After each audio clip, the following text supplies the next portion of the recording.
Hello, everybody. Scott Golden here with the NXT review for the 29th of March 2022. Final NXT for the Stand and Delivered deal here. Opens with a bit of a brawl, and the theme from Tensions are at an all-time high is basically what's here. The Trionos Imperium are standing on the stage, and then suddenly Gunther attacks from behind.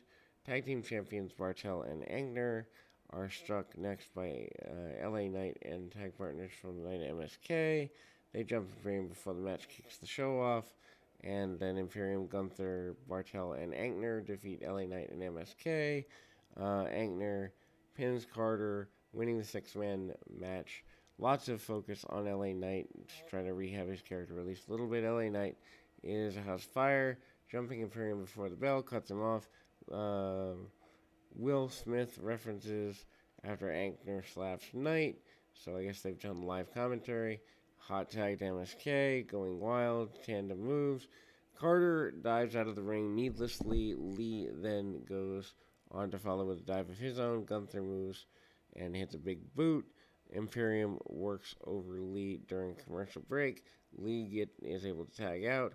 Awkward do-si-do spot, Knight and Agner. Carter then looks to do a springboard, but Gunther trips him and then drags him off the apron. Finish follows. Agner turns Carter inside out with a lariat. Agner then hooks the leg, covering Carter for a 3 count. Tag team champs look strong headed into the Stand and Deliver show. Kaylee Ray and Io Shirai anger in a pre-match promo. Despite being tag team partners, they both want to win the women's championship. Dakota Kai is backstage, looking on for Wendy Chu, and then anyway, Kai finds a pillow and bear slipper and goes after that. For the next match begin, Ivy Nile is seen ultimately being tough on Tatum Paxley. Ongoing storyline, Nile wants Paxley to prove she belongs in the Diamond Mine. Ivy Nile defeats Tiffany Stratton, submitting her with a distraction by Saray, and then grappling at the start. Saray suddenly appears at ringside, which distracts Stratton. Nile counters a body slam and slips behind Stratton, locking on a modified Dragon Sleeper. Tommaso Ciampa with a promo addressing the audience, basically teasing a last run in NXT Stand and Deliver, vows to the audience that we will create that magic one final time. He gets up from folding chairs and props it up. Dates on the chair read 9/9/15 to 4/2/22. Can't believe a guy has been wasted on that brand for that long. Nothing against Ciampa. I love Ciampa, but not moving on from the brand, kind of just a really interesting thing. Anyway, NXT champion Dolph Ziggler focused on a mini documentary similar to others. Basically, they do the black and gold era of NXT ending. They're trying to get what they can out of things. And they said they expect way better going forward. Future is good enough and makes Ziggler look like a championship superstar. And then ultimately Cora Jade comes out. Pre-tape promo talking about winning and achieving childhood dream by winning the women's championship, Stand and Deliver in a fatal 4-way. Who cares about 4-way matches? Josh Briggs and Brooks Jensen with Fallon Henley defeat Legado del Fantasma, Wild, and Mendoza with Elektra Lopez. Jensen pins Wild to win the contest. Legado del Fantasma looked good enough in the match. They end up showcasing some very basic stuff here, and then they end up losing in the end. Anyway, hot tagged Briggs, and it's pretty basic. There's a powerhouse spot until Lopez goes off to ringside, causing a distraction. Mendoza nails a distraction. Briggs then hits a missile dropkick. Wild then tries to follow things up with a 450 splash. Briggs blocks it with a goozle to the throat, and meanwhile, Henley manages to keep going there. Briggs gives Wild a choke slam in the process, and then manages to hit a high-low double combination. Jensen then covers Wild for the pinfall. Indy Hartwell and Persia Pirata are in the locker room. They debate the hottest couple. This leads to a challenge between the two. Mackenzie Mitchell interviews Cameron Grimes. He's nervous ahead of his match tonight. Grimes calls it the biggest match of his career. He needs to go stand and deliver because he wants to keep his promise to his father. Raquel Gonzalez returns and reunites with Dakota Kai. So why did we do the feud that we did if it's just going to lead to a reunite less than a year later? Toxic Attraction saunters to the ring, and basically there's a square off with Gigi Joel and JC Jane. Rose vows to retain the title of Stand and Deliver. Rose then goes on to say they have business to attend to tonight. Rose mentions team of Wendy Chu and Dakota Kai. Toxic Attraction previously cheated on behalf of Kai and Show and helped them win the Dusty Cup.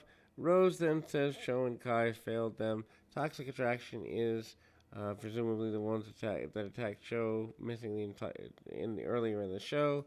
Tag champs claim they have beaten everyone, and they run the women's tag division according to them. Dakota Kai rushes into the ring to confront them, but she jumps 3-on-1 beatdown by Toxic Attraction. They are stomping on her with Raquel Gonzalez when she returns. Gonzalez runs down, making the save. She comes to Kai's rescue. The former partners turn bitter rivals reunite here. I don't think this is good for story, but anyway. Von Wagner with Robert Roode defeats Bodie Hayward with Andre Chase.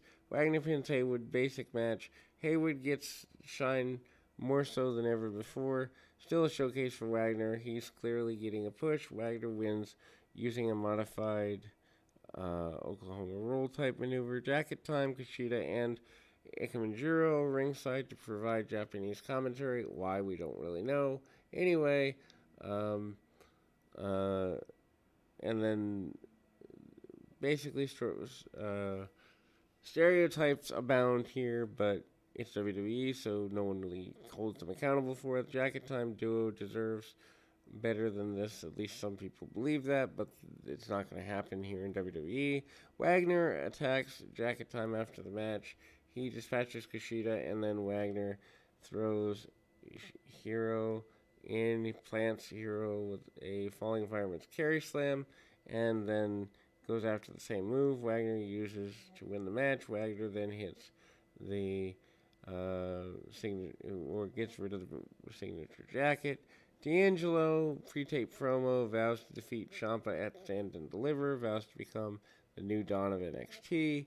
Joe Gacy with Harland defeats Draco Anthony. Gacy pins Anthony, winning a okay match, I guess. The backstory here is that Gacy has for a week tries to recruit Anthony. Anthony declines, and then there you go. Anthony is getting the shine of the match. Gacy cuts him off. Gacy drops a handspring and then bounces off the ropes with a bunch of clotheslines on Anthony. Gacy then covers Anthony for the pinfall win. They do another piece focusing on Braun Breaker. Great feature building up the main event for Saturday's NXT deal. Nikita Lyons defeats Sloane Jacobs. Lyons pins Jacobs, squash match. Lyons wins after doing splits leg drop combination. Announcers bring up her trending on social media since her debut. Lash Legend gets involved in all this. Match appears on Titantron after the match. Says she got the promo on Lyons. Legend says she's got unfinished business to settle, Stand and Deliver. Malcolm Bevins, flanked by the Diamond Line, cuts a promo putting over Roderick Strong ahead of his match. In matchup next, Bevins then goes on to vow the Creeds win the tag team titles at Stand and Deliver. The Creeds then receive cryptic text message which they think is related to unknown assassins who assaulted them weeks ago. Then we go to the main event segment here.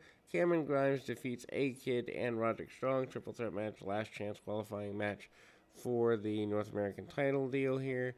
Grimes pins Strong to win a good match. Grimes qualifies for the ladder match, Stand and Deliver, action-packed. Lots of people looking on. Carmelo Hayes and Trick Williams join the commentary team, and while the match is in progress, Sokoa appears and watches right from the entrance ramp. Santo Escobar is out, and he's watching. Basically, it's just an attempt to get everybody on TV. Lots of action in the match, likewise, lots of spots for the sake of no psychology. Too much described detail, but needless to say, the match keeps moving. Strong teases applying the stronghold quite a few times. Match goes through a commercial break, and Strong is attempting stronghold after the show comes back.